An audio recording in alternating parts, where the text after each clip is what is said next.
कोई कहे गोविंद, कोई कहे गोविंद, कोई गोपाला, कोई कहे गोविंद, कोई गोपाला। मैं तो कहूँ सावरिया बांसुरिया वाला, मैं तो कहूँ सावरिया बांसुरिया वाला। कोई कहे गोविंद, कोई गोपाला, कोई कहे गोविंद, कोई गोपाला। मैं तो कहूँ सावरिया बांसुरिया वाला, मैं तो कहूँ सावरिया बांसुरिया वाला।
मैया तो कहती है सुन लो कन्हैया, मैया तो कहती है सुन लो कन्हैया, मैया तो कहती है सुन लो कन्हैया, मैया तो कहती है सुन लो कन्हैया। घनश्याम कहते हैं बलराम भैया, घनश्याम कहते हैं बलराम भैया, घनश्याम कहते हैं बलराम भैया, घनश्याम कहते हैं बलराम भैया। सोना की आंखों के तुम हो उजाला, सोना की आंखों के तुम हो उजाला, सोना की आंखों के तुम हो उजाला, सोना की आंखों के तुम हो उजाला।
बनवारी अर्जुन के मोहन, बनवारी अर्जुन के मोहन, बनवारी अर्जुन के मोहन। पुकारे दुर्योधन, कल्याणी करके पुकारे दुर्योधन, कल्याणी कर पुकारे दुर्योधन, कल्याणी करके पुकारे दुर्योधन। कंधा तो कहता है जल करके काला, कंधा तो कहता है जल करके काला, कंधा तो कहता है जल करके काला, कंधा तो कहता है जल करके काला।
उद्धव के माधव, युधिष्ठिर के उद्धव के माधव, युधिष्ठिर के उद्धव के माधव, युधिष्ठिर के उद्धव के माधव। भक्तों के भगवान संतों के केशव, भक्तों के भगवान संतों के केशव, भक्तों के भगवान संतों के केशव, भक्तों के भगवान संतों के केशव।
हम तो केवल इतना जानते हैं कि कोई कहे गोविंद कोई गोपाला, लेकिन किसी भी प्रकार से आप हमारी रक्षा करें। आज भगवान कृष्ण जो है तैयार हुए उन 16,100 राजकुमारियों को जो है भौमासुर के कारागार से मुक्त करना है। वहां पर पहुंचते हैं और आज कहते भौमासुर से भगवान कृष्ण का बड़ा ही युद्ध हुआ और उस युद्ध में भौमासुर का भगवान कृष्ण ने उद्धार किया। उद्धार करने के बाद उस कारागार से 16,100 राजकुमारियों को बाहर निकाला और आज उन 16,100 राजकुमारियों से भगवान कृष्ण ने कहा कि जाओ आप लोग अपने अपने जहां से आई हो वहीं पर अपने अपने राज्य में जाओ। आज राजकुमारियों ने भगवान कृष्ण से पूछा कि बताओ हम कहाँ जाएं। बड़े ध्यान से सुनिए, कहाँ जाएं? इस दुनिया में सबको ये हो गया कि हम कारागार जेल में रहे हैं, भौमासुर ने हमें जो है अपने अधिकार में रखा है। अब अगर हम घर भी जाएंगे तो माता पिता के घर में जगह नहीं मिलेगी, क्योंकि हमसे अब कोई विवाह नहीं कर सकता। तो हमारे पास दो ही रास्ते हैं। एक तो ये रास्ता है कि ये जो जीवन में जो दाग लग गया है इस शरीर को खत्म कर दें, अपने प्राणों को त्याग दें। और दूसरा रास्ता है या तो गलत रास्ते में चले जाएं, या तो गलत रास्ते में चले जाएं, या तो अपने शरीर को छोड़ दें। भगवान कृष्ण ने थोड़ी देर तक विचार किया और कहा, ये बताओ अगर मैं तुमसे विवाह कर लूं तो बोले हमारा जीवन धन्य हो जाएगा। और आज भगवान कृष्ण ने उन 16,100 राजकुमारियों को उनकी रक्षा के लिए उनके साथ आज विवाह किया, पाणिग्रहण संस्कार किया। इस प्रकार से भगवान कृष्ण के कुल विवाह 16,108 विवाह संपन्न। एक संत से प्रश्न करते हैं, बोले महाराज भगवान ने 16,108 विवाह किए, ये तो हम विश्वास नहीं कर सकते, बिल्कुल विश्वास नहीं हो सकता। सबसे पहली बात, ये 16,108 जो पत्नियां हैं भगवान की, ये कोई साधारण नहीं है। ये जो 8 पत्नियां ये साक्षात देवी हैं, साक्षात प्रकृति है। और ये जो 16,100 है ना, ये यानी वेद मंत्रों के, वेदों के श्लोक है। वेदों में एक उपासना कांड है, उपासना कांड में 16,100 श्लोक है। उपासना उप यानी समीप, जो भगवान के समीप रहे, वही यानी वो जो 16,100 मंत्र है ना, 16,000 मंत्र, 100 उपनिषद, वही सब जो है भगवान कृष्ण की पत्नियां हैं। यानी जितना वेद वेदांत है ना, सब भगवान के अधीन है। एक शिक्षा। और जो 8 विवाह हुए उसको तो कहते हैं कि वो 8 और कोई नहीं, 8 प्रकार की जो प्रकृति कही गई है गीता में, वही 8 प्रकार की प्रकृति ही 8 पटरानियां हैं। भूमिरापो नलो वायु खम मनो बुद्धि रेवचा, ये 8 प्रकार की प्रकृति। भूमि, जल, अग्नि, वायु, आकाश, मन, बुद्धि और अहंकार, ये 8 प्रकार की प्रकृति। यानी भगवान ने ये हमको उपदेश दिया है कि 8 प्रकार की प्रकृति जिसके बस में रहे वो भगवान है, और जो प्रकृति के बस में रहे वो इंसान है। 8 प्रकार की प्रकृति, हाँ, भगवान के सब बस में है। ये उपदेश दिया है। आज भगवान कृष्ण के इस प्रकार से 16,108 विवाह हुए। उन्हीं विवाह के मध्य में एक बड़ी सुंदर रोचक कथा जो है सुखदेव जी महाराज ने महाराज परीक्षित से कही। बोले परीक्षित, ये विचार करो कि एक गृहस्थ व्यक्ति का, एक गृहस्थ व्यक्ति के एक पत्नी है, लेकिन कितना कलह होता है, कितने झगड़े होते हैं। अगर रोज नहीं होंगे तो एक हफ्ते में एक बार झगड़ा तो हो ही जाता है। अब बताओ, जिसके 16,108 पत्नियां हैं वो तो लड़ते ही रहता होगा।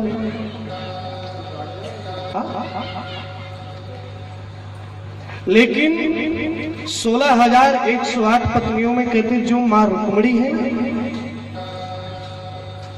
माँ रुक्मिणी का स्वभाव ऐसा है कि कहते हैं चाहे कोई सेवक हो, कोई भी हो, भगवान कृष्ण हो, कोई भी हो, कहते किसी से आज तक माँ रुक्मिणी ने क्रोध नहीं किया। क्रोध किसने किया है?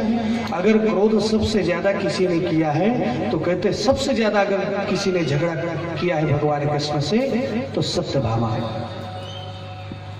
क्यों? अरे जो ज्यादा दहेज लेके आएंगे वो तो झगड़ा करेंगे।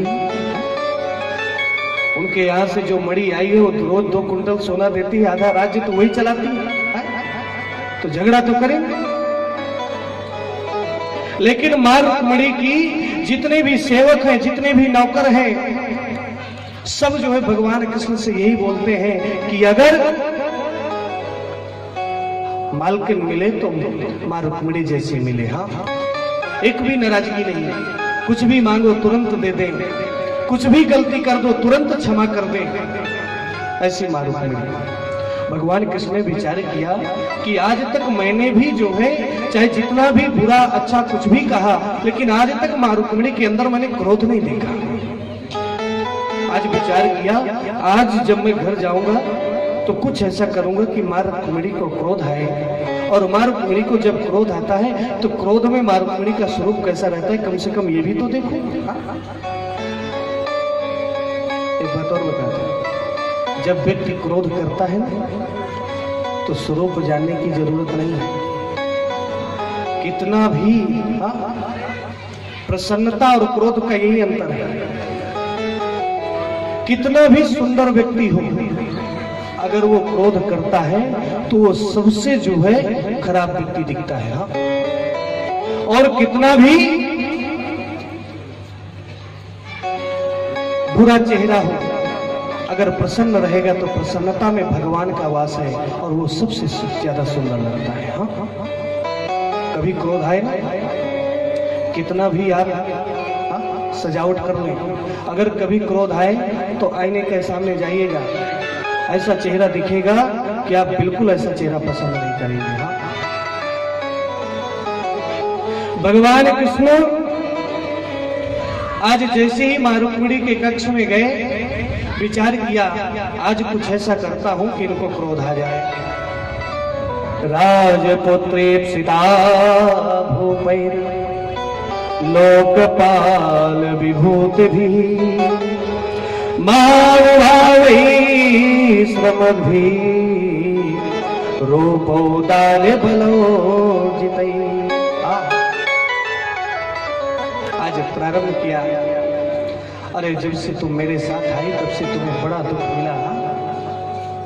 तुम्हारा विवाह मेरे साथ नहीं होना चाहिए था, तुम्हारा विवाह तो शिशुपाल के साथ ही होना चाहिए था। अगर तुमने ये सोच करके विवाह किया हो कि मैं बहुत बलवान हूं, बहुत शक्तिशाली हूं, तो बिल्कुल गलत बात है। क्यों? राजभ्यो विभ्रता सुभ्रू समुद्रम शरणम गता। मैं जरासंध जैसे राजाओं के डर से जो है समुद्र के बीच में रह रहा हूं। अगर तुमने बलवान सोच करके मेरे साथ विवाह किया है तो मैं बिल्कुल बलवान नहीं हूं। देखा कि ये शब्द मैंने बोला, क्रोध आया कि नहीं? माँ रुक्मिणी की तरफ देखा तो कोई क्रोध नहीं। विचार किया ये बात नहीं चली, दूसरी बात बोली, अगर तुमने मेरे साथ विवाह किया है, अगर तुमने ये सोच करके विवाह किया है कि मैं बहुत सुंदर हूं, तो वो भी नहीं है। क्यों? क्योंकि मैं काला हूं और मुझे भी कनुआ बोलते हैं, और जन्म से काला हूं। जब से काली नाग का उद्धार किया तब से और काला हो गया। तो मैं तो सुंदर भी नहीं। मेरे साथ बिल्कुल विवाह तुम्हारा नहीं होना चाहिए था, एक सुंदर राजकुमार के साथ होना चाहिए था। आज भगवान कृष्ण प्रयास कर रहे हैं, लेकिन इतने पर भी क्रोध नहीं आया। आजकल कोई बोल देना दोबारा बोलने लायक नहीं रहेगा। अब भगवान कृष्ण ने विचार किया, अभी भी क्रोध नहीं आया। अगर तुमने ये सोच करके विवाह किया है कि मैं अच्छे कुल का हूं, तो वो भी नहीं है। कोई मुझे कहता है यशोदा पुत्र और कोई कहता है देवकी का पुत्र। अरे जिसके माता पिता का ही ठिकाना नहीं, उसका कौन सा कुल होगा? तो मेरा तो कुल भी अच्छा नहीं है, फिर भी तुमने मेरे साथ विवाह किया। बिल्कुल मेरे साथ नहीं होना चाहिए था, अच्छे कुल में होना चाहिए था। फिर से देखा, इतने पर भी माँ रुक्मिणी को क्रोध नहीं आया। आज कहा, अगर तुम सोचती हो कि तुम मेरे पास धन बहुत है ना, तो मेरे पास धन भी नहीं है। क्यों? क्योंकि मेरा नाम, मेरा कीर्तन तो वो लोग करते हैं जो भिखारी हैं, जंगल में रहते हैं, पीले कपड़े पहनते हैं और कृष्ण कृष्ण गोविंद गोविंद राम राम कहते रहते हैं। उनके पास कोई धन नहीं, और जिनके पास धन है वो मेरा नाम नहीं लेते। एक वस्त्र लपेट लेंगे और मेरा नाम लेंगे, तो मेरे पास तो धन भी नहीं है। इतने पर भी जब देखा कि माँ रुक्मिणी को क्रोध नहीं आया, तब उन्होंने कहा, कोई बात नहीं, अभी भी मैं शिशुपाल से बात करके देखूंगा। जैसे ये शब्द कहा भगवान कृष्ण ने, माँ रुक्मिणी को तो क्रोध तो नहीं आया, लेकिन माँ रुक्मिणी मूर्छित होकर के पृथ्वी पर धड़ाम से गिर पड़ी। जैसे भगवान कृष्ण ने देखा कि अरे बेहोश होकर के गिर पड़ी, तुरंत खड़े होकर के तुरंत 4 भुजाएं धारण किए, 2 हाथों से माँ रुक्मिणी को उठाया, एक हाथ से पंखा कर रहे, एक हाथ से पसीना पोंछ रहे, पानी डाल रहे, और आज माँ रुक्मिणी से बोलने लगे, अरे मैं तो मजाक कर रहा था, अरे मैं तो ये देख रहा था कि तुम्हारे अंदर क्रोध आता है कि नहीं, अरे तुम तो साक्षात देवी हो, तुम्हारे अंदर तो क्रोध ही नहीं आता। अरे आज तो मेरी इच्छा थी कि मैं देखूं कि रुक्मिणी क्रोध में कैसी लगती है। माँ रुक्मिणी को जैसे ही होश आया, उन्होंने कहा, आपने बिल्कुल सत्य कहा है, मेरा विवाह तो आपके साथ होना ही नहीं चाहिए था, मैं तो बिल्कुल आपके लायक थी ही नहीं। क्यों? अरे आप जो कहते हैं ना कि मैं राजाओं के डर से समुद्र के बीच में रहता हूं, अरे आप तो उस समुद्र के बीच में रहते हैं जो अथाह समुद्र, जो पूर्ण तरीके शांत है, आत्मा स्वरूप है, आप तो उस आत्मा में निवास कर रहे हैं। अरे आप कहते हैं कि मेरा कोई कुल नहीं है, कोई देवकी पुत्र, कोई यशोदा पुत्र कहता है। अरे आप किसके पुत्र हैं? आप तो जगत पिता हैं। अरे उसके माता पिता, उसका कुल कौन होगा जिसके शरीर से ही सब कुछ निकला? आपने कहा कि मैं काला हूं। अरे काले होकर के जब तुम इतने सुंदर हो, अगर गोरे होते तो क्या होता है? काले होकर होने के बाद भी लाखों गोपिकाएं आपके ऊपर प्राणों को छोड़ रही हैं, प्राणों को त्याग रही हैं। एक संत तो कहते हैं, महाराज भगवान कृष्ण की छवि को देख करके, अगर ये नंदलाला इतना सुंदर है, बड़ी सुंदर कहावत कही ब्रजभाषा में, नंदलाला तुम हो तो लली। अगर लाला, तुम लाला की जगह अगर लाली होते ना, नंद लाला तुम हो तो लली, तो गले कट जात करोड़न की। इतनी सुंदर छवि है, इसके बाद भी तुम अपने को काला कहते हो। बिल्कुल मेरा विवाह आपके साथ नहीं होना चाहिए था, मैं तो आपके लायक हूं। अरे आप कहते हैं कि मेरा नाम का जप भिखारी जपते हैं, जिनके पास कुछ भी नहीं है, जो संत हैं पूरे परिवार को छोड़ दिए हैं, एक वस्त्र पर जंगल में बैठ करके तपस्या कर रहे हैं, वो मेरे नाम का जप करते हैं। बिल्कुल आप सत्य बोलते हैं। हाँ, क्योंकि वास्तव में अगर देखा जाए तो सबसे बड़ा अगर धन है तो आपका नाम रूपी धन ही सबसे बड़ा धन है।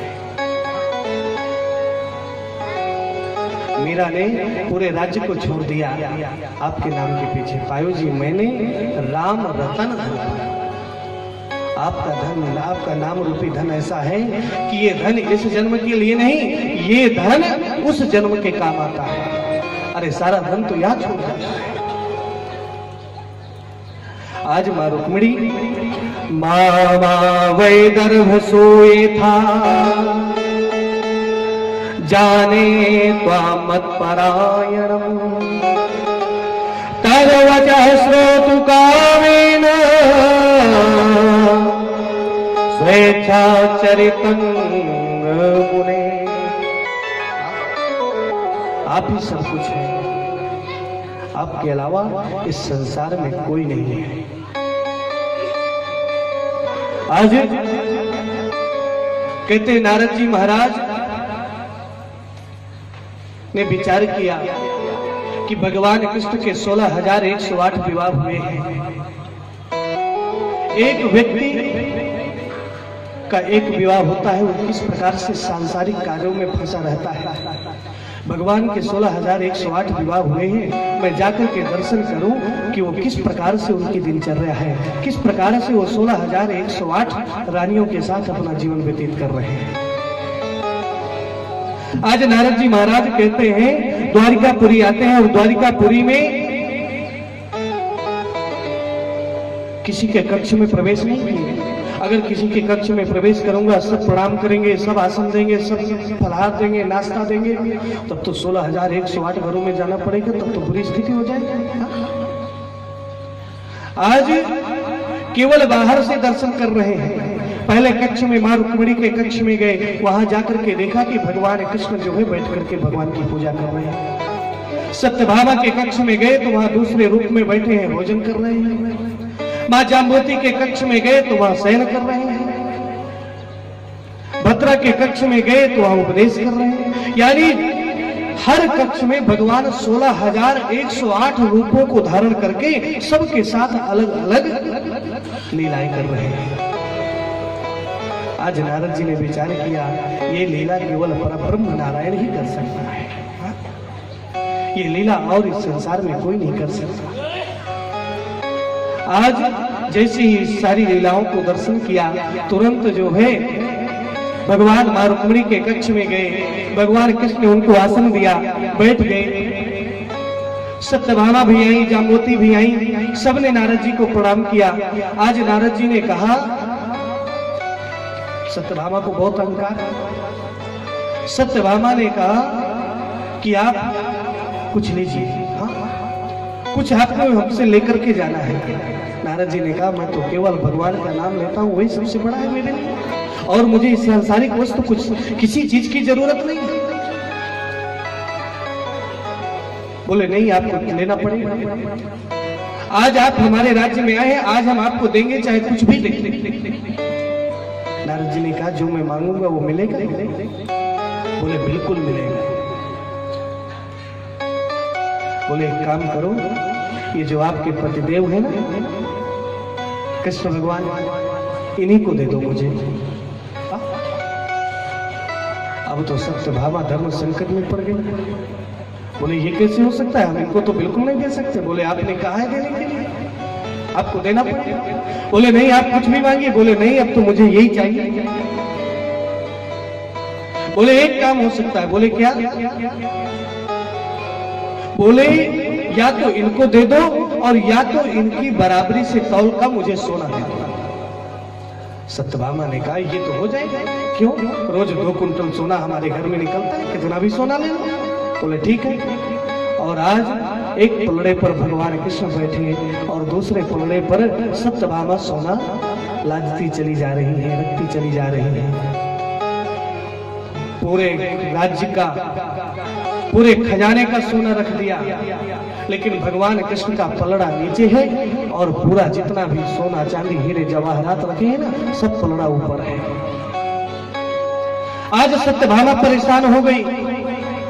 जितना भी धन है हर धन को रख दिया, यहां तक कि जो पहने हुए ना उनको भी उतार उतार कर रखने लगी। लेकिन भगवान कृष्ण का पलड़ा नीचे, और जितना धन है उसका पलड़ा ऊपर। नारद जी ने कहा, माता जी अगर मुझे इनके बराबर का सोना नहीं मिला ना, तो मैं इनको दूंगा नहीं। क्यों? क्योंकि एक बार जो वस्तु दे दी जाती है ना, जिसको दे दी गई फिर अधिकार उसका होता है, वो दे या ना दे। अब तो सत्यभामा घबरा गई, और जैसे ही कहते हैं ये बात मां रुक्मिणी को मालूम हुई। आज मां रुक्मिणी आई और तुलसी दल लेकर के, जिधर सोना आदि सब कुछ रखा था ना, उधर तुलसी दल रख दिया। और जैसे ही तुलसी दल रखा, भगवान कृष्ण ऊपर और पलड़ा नीचे। यानी भगवान कृष्ण ने सत्यभामा को ये ज्ञान दिया कि ये जो धन का अहंकार है ना, धन के अहंकार करने की जरूरत नहीं है। कभी भी ये जो कुछ भी हमें जीवन में मिलता है, संतान, घर, मकान, धन, पत्नी, ये सब कुछ उसकी देन है। और अगर हम अहंकार करेंगे ना, तो भगवान का भोजन है अहंकार। चाहे कितने भी बड़े संत को अहंकार आ जाए, साक्षात नारद जी को भी अहंकार आया था, उनके भी अहंकार को भगवान ने दूर किया है। इसलिए किसी भी चीज का अहंकार मत करो। अगर अहंकार करोगे तो वो चीज, अरे ये तो सब कुछ नष्ट, अरे उस वस्तु की बात छोड़िए। अगर आपको इस शरीर का अहंकार है, इस स्वरूप का अहंकार है ना, तो एक दिन तो ये स्वरूप और शरीर भी नहीं रहेगा। घर मकान ये तो कभी स्थिर है ही नहीं। बस जब तक हमारे पास है, या जब तक जो कुछ भगवान दे रहा है, उसको ये मान करके चलो कि भगवान हमें प्रसाद रूप में दिया है। हाँ, कि भगवान का दिया हुआ है, ये मान करके चलो। कभी भी उसके ऊपर अपना अधिकार मत चलाओ। अब तो कहते हैं जैसे ही तुलसी दल रखा, भगवान कृष्ण ऊपर आए। भगवान कृष्ण ने आज सत्यभामा को उपदेश दिया। मां रुक्मिणी को कहते हैं नारद जी ने लक्ष्मी रूपा मान करके प्रणाम करके भगवान कृष्ण का दर्शन करके अपने धाम को गए। आज जितनी भी 16,108 रानियां है ना, सब के अंतर्भावना में ये हो गया कि निश्चय ही मां रुक्मिणी ही लक्ष्मी स्वरूपा है, और हमें भगवान की प्राप्ति हुई तो हमें किसी भी प्रकार का अहंकार नहीं करना चाहिए।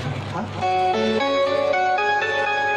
मां रुक्मिणी और राधा रानी तो साक्षात भगवान कृष्ण का स्वरूप ही है। हाँ?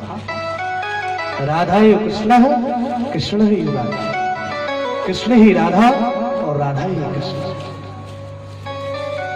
तो बड़े ही सुंदर शब्दों के साथ भगवान कृष्ण की वंदना। मीठे रस से भरी, मीठे रस से भरी राधा रानी लागे मन, रानी लागे मन, कारो कारो जमुना जी पानी लागे। मीठे रस से भरी राधा लागे मन, रानी लागे मन, कारो कारो जमुना जी पानी लागे।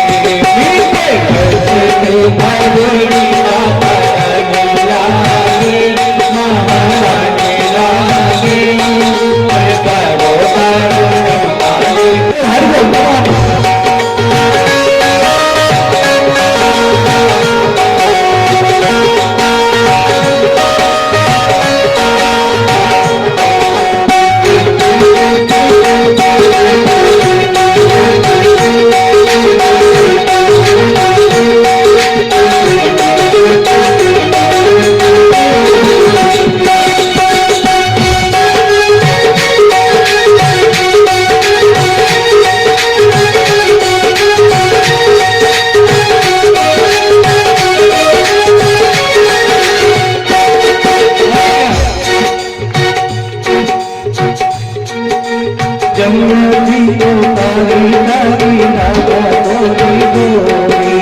जमुना जी तो काली काली राधा गोरी गोरी, जमुना जी तो काली काली राधा गोरी गोरी, जमुना जी तो काली काली राधा गोरी गोरी, जमुना जी तो काली काली राधा गोरी गोरी। वृंदावन में धूम मचाए बरसाए, वृंदावन में धूम मचाए बरसाए की झूठी मन लागे, मन लागे, मन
तेरे तुमरे बारंबार, नित मुरली में तेरे तुमरे बारंबार, कान्हा नित मुरली में तेरे तुमरे बारंबार, नारी जी भरिया मेरा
इसके बाद भगवान कृष्ण का परिवार यदुवंश, जिसको हम यदुवंश बोलते हैं, बहुत विस्तृत हुआ। कितना? 16,108 रानियों, उनकी संतानें, और अब तो कहते हैं जो उनकी संतानें वो भी बड़ी हुई और नाती पोते भी, बहुत विस्तृत परिवार। प्रद्युम्न जी महाराज जो कि वापस आए, उनकी पत्नी रति देवी, उनका एक बेटा जिनका नाम है अनिरुद्ध।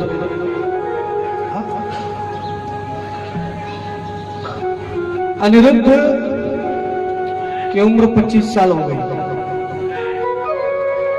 प्रद्युम्न जी महाराज 50 वर्ष के हो गए,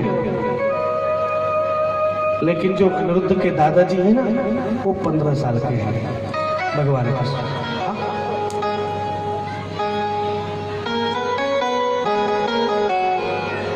वो 15 से 16 नहीं होते, क्योंकि भगवान के जीवन में ना तो जरा है ना बुढ़ापा है, कोई किसी का प्रवेश नहीं है। अनिरुद्ध जी का विवाह कहते हैं बाणासुर की पुत्री उषा के साथ हुआ है। आज परीक्षित जी महाराज पूछते हैं, बोले महाराज ये जो बाणासुर है, जो राक्षस है, किस प्रकार से अनिरुद्ध का विवाह उषा के साथ हुआ, ये हम सुनना चाहते हैं। कहते बाणासुर भगवान भोलेनाथ का बहुत बड़ा भक्त है। भगवान भोलेनाथ की इतनी स्तुति करता है, इतनी पूजा पाठ करता है कि भगवान भोलेनाथ स्वयं बाणासुर को कहते पुत्र के समान प्रेम करते हैं, जिस प्रकार से अपने पुत्र को किया जाता है। उस बाणासुर की बेटी है जिसका नाम है उषा। वो भी कहते भगवान भोलेनाथ और माता पार्वती की सेवा में रहती है। उस उषा की एक सहेली है जिसका नाम है चित्रलेखा। चित्रलेखा में कहीं भी जाने की शक्ति है। चित्रलेखा में कोई भी अंदर से कुछ भी सोचे उसको जानने की शक्ति है। ऐसे उषा की सहेली चित्रलेखा। एक बार कहते हैं भगवान भोलेनाथ और माता पार्वती की सेवा में मां उषा थी और उषा के अंदर भी इच्छा जागृत हुई कि अब मेरा भी विवाह होना चाहिए। और इस इच्छा को जो है माता पार्वती जी समझ गई और माता पार्वती ने उषा से कहा कि आज स्वप्न में, रात्रि में जो स्वप्न आएगा उस स्वप्न में तुम्हारे पति का दर्शन होगा, किसके साथ तुम्हारा विवाह होना है। और उषा को स्वप्न में जो है अनिरुद्ध जी का दर्शन हुआ। उन्होंने स्वप्न देखा कि अनिरुद्ध जी आए और उनके साथ विवाह हुआ और उनको लेकर के गए। प्रातः काल जैसे ही हुआ, आज उषा ने सर्वप्रथम जो है अपनी सहेली चित्रलेखा से बताया। चित्रलेखा ने बताया कि तुम बताओ, मेरी इतनी तीव्र जाने की शक्ति है कि कहीं भी वो होंगे वहां से लेकर के मैं आ जाऊंगा। और आज चित्रलेखा जैसे उषा ने बताया अपना स्वप्न, तो चित्र बनाने लगी कि किस प्रकार से वो दिखते हैं अनिरुद्ध। और चित्र बनाते बनाते पूर्ण तरीके से ये जो भगवान कृष्ण, प्रद्युम्न जी और अनिरुद्ध जी कहते सेम दिखते हैं, कोई फर्क नहीं। तो चित्र बनाते बनाते चित्रलेखा ने धोखे से कृष्ण भगवान का चित्र बना दिया। बोले दिखते तो ऐसे ही है पर ये नहीं। दूसरा चित्र प्रद्युम्न जी का बनाया, बोले ये भी नहीं है, दिखते तो सेम है। और तीसरी बार जैसे चित्र बनाया तो अनिरुद्ध जी का चित्र बनाया। उषा जी जैसे उस चित्र को देखा तो थोड़ा सा लज्जित हुई। चित्रलेखा समझ गई कि यही है। और आज चित्रलेखा आकाश मार्ग से गई, अनिरुद्ध को वहां से उठा करके उषा के कक्ष में ले आई। बाणासुर का इतना सख्त पहरा है, इतने सैनिक हैं, उसके राज्य पर किसी का प्रवेश नहीं हो सकता। उषा जिस कक्ष में रहती है उस कक्ष के बाहर सैनिक हैं और उसी कक्ष के अंदर कहते हैं अनिरुद्ध जी रह रहे हैं। और रहते रहते काफी समय व्यतीत हो गया। और आज कुछ सैनिकों ने बाणासुर के पास जाकर के ये बात बताई कि उषा के कक्ष से किसी पुरुष की आवाज आती है। और कहते हैं वहां पर अनिरुद्ध जी ने उसी कक्ष में उषा से विवाह भी कर लिया और उषा देवी गर्भवती भी हुई। और जैसी गर्भवती हुई, जैसे ही उषा की मां ने समझ लिया, आज बाणासुर को जैसे ही पता चला, बाणासुर को तो इतना क्रोध आया कि कहते हाथ में तलवार लेकर के तुरंत उषा के कक्ष में आया और वहां पर अनिरुद्ध को देखा, तुरंत पकड़ करके कारागार जेल में डाल दिया।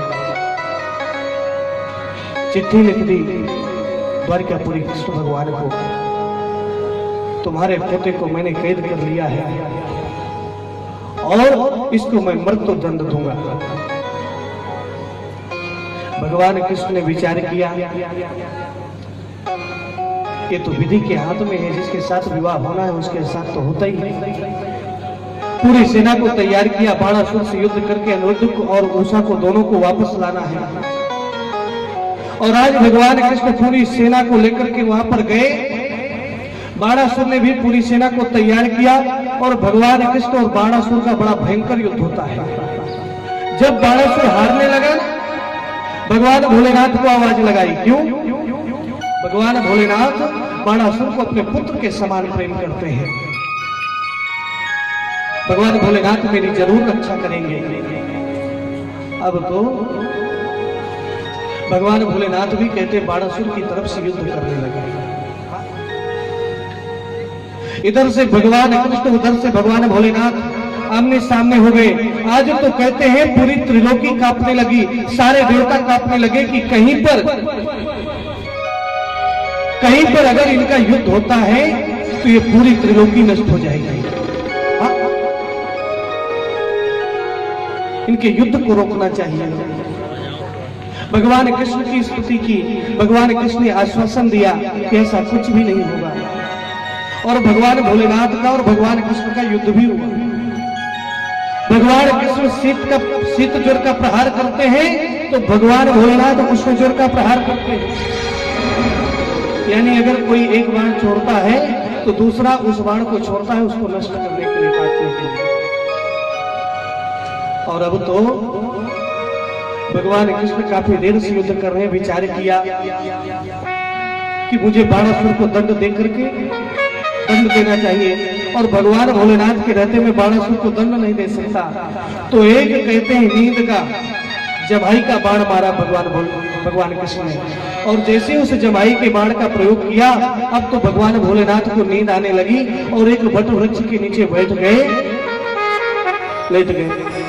और इधर भगवान कृष्ण ने अपना सुदर्शन चक्र छोड़ा और उस चक्र का आदेश दिया कि जो बाणासुर के जो 1000 हाथ है ना, इन 1000 हाथों को काटो।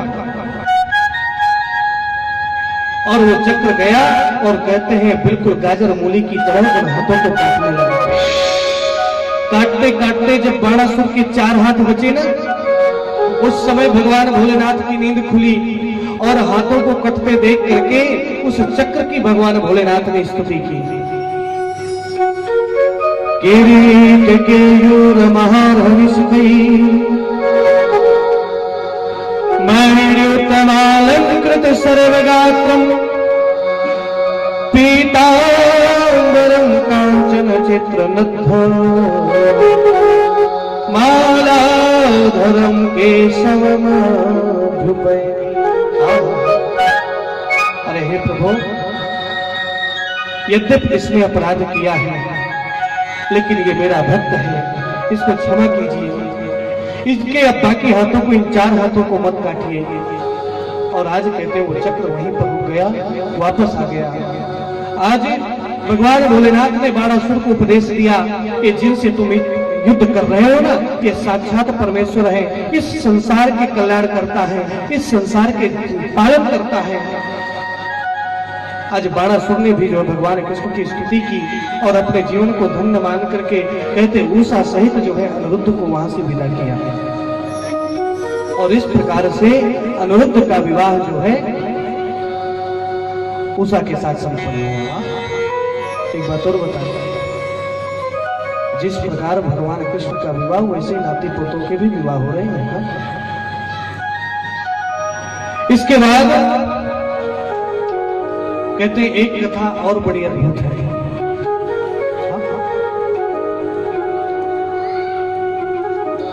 सूत जी महाराज कहते हैं कि संसार में जैसे भगवान कृष्ण द्वारकाधीश की महिमा बढ़ती है, हर व्यक्ति द्वारकाधीश भगवान की पूजा करता है, उनको भगवान मानने लगा, तो उसके कुछ विपरीत भी कथाएं आ जाती है। हाँ, कहते एक पौंडक, एक पौंडक राजा है। वो पौंड्रक राजा जैसे द्वारिकाधीश भगवान कृष्ण के बारे में सुना कि उसको भगवान मानते हैं, तो स्वयं भी भगवान बन गया। बोले भगवान क्यों मानते हैं? मोर का पंख लगाता है सर में, मोर का पंख भी लगा लिया सर में। और क्या करता है? उसके 4 हाथ है, मेरे 2 हाथ है, 2 हाथ लकड़ियों के बना के लगा लिया। मैं ही वासुदेव पौंड्रक कृष्ण हूं। और क्या करता है? उसके अंगुली में चक्र चलता है, बोले उसने भी जो है इलेक्ट्रिक चक्र लगा लिया। स्वयं अपने को भगवान कहने लगा। आजकल पृथ्वी इससे भी खाली नहीं है। बहुत लोग ऐसे हैं जो स्वयं अपने को भगवान मान करके बैठ जाते हैं।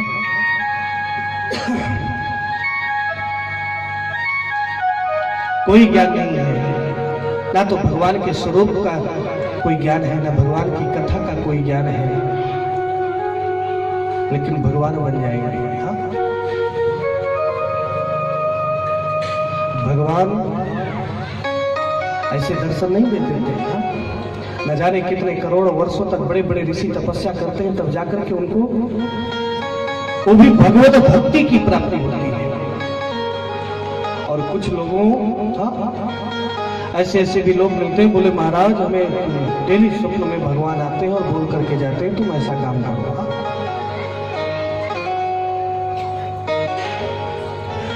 पौंड्रक ने हर जगह खबर फैला दी कि मैं ही भगवान हूं और मेरी स्तुति करो।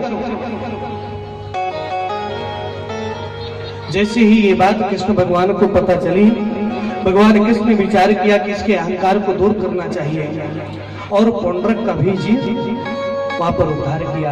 अगर तुम भगवान हो तो अपनी रक्षा करो। पौंड्रक का उद्धार किए। बलराम जी ने दुविध का उद्धार किया। और कहते हैं धीरे धीरे समय व्यतीत हुआ। इधर द्वापर युग का अंत आने लगा। उसी समय द्वापर के लास्ट में ही कहते कौरव और पांडव हुए और सर्वप्रथम भगवान कृष्ण और कौरवों की और पांडवों की जो भेंट हुई थी वो राजसूय यज्ञ में हुई। सर्वप्रथम भेंट। महाभारत में तो बाद में गए, महाभारत तो बाद में हुआ। जब कौरव और पांडव सब मिलकर के एक साथ रह रहे थे, उस समय जब धृतराष्ट्र जी ने युधिष्ठिर जी महाराज को युवराज बनाया था, उस समय युधिष्ठिर जी महाराज ने एक यज्ञ किया था, जिस यज्ञ का नाम है राजसूय यज्ञ।